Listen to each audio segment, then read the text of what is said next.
This is a question from Engineering Mathematics for 1 mark. Let I is equal to integral x is equal to 0 to 1, integral y is equal to 0 to x square, xy square dy dx. Then I may also be expressed as. So those are the options. By looking at the integral I, we need to understand that the order of integration is first we need to integrate with respect to y, and then we need to integrate with respect to x.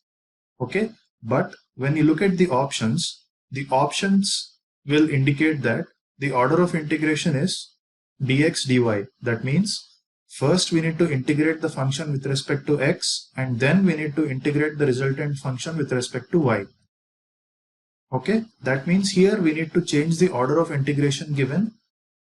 So according to the official key, the answer to this question is option C. Let's move on to solve this.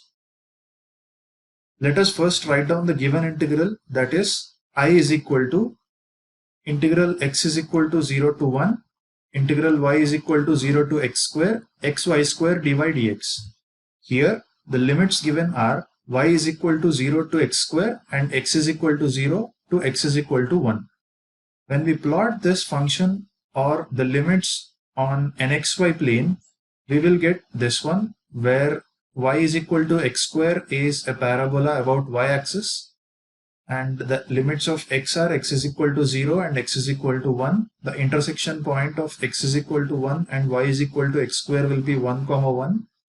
And here, since the integration is first with respect to y, we will consider a vertical strip whose limits will be from y is equal to 0 to y equal to x square.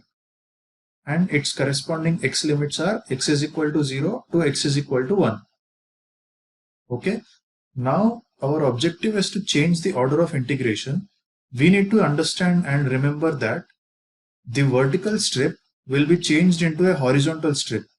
Okay, so when the order of integration changes, the vertical strip will change to a horizontal strip, and the corresponding figure or the corresponding plot will look on the xy axis like this.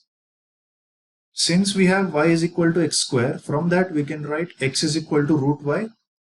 Okay, so from this figure we can understand that the limits of x are x is equal to root y to x is equal to 1. That is the first limit, I mean the limit of x, and similarly the limits of y are y is equal to 0 to y is equal to 1.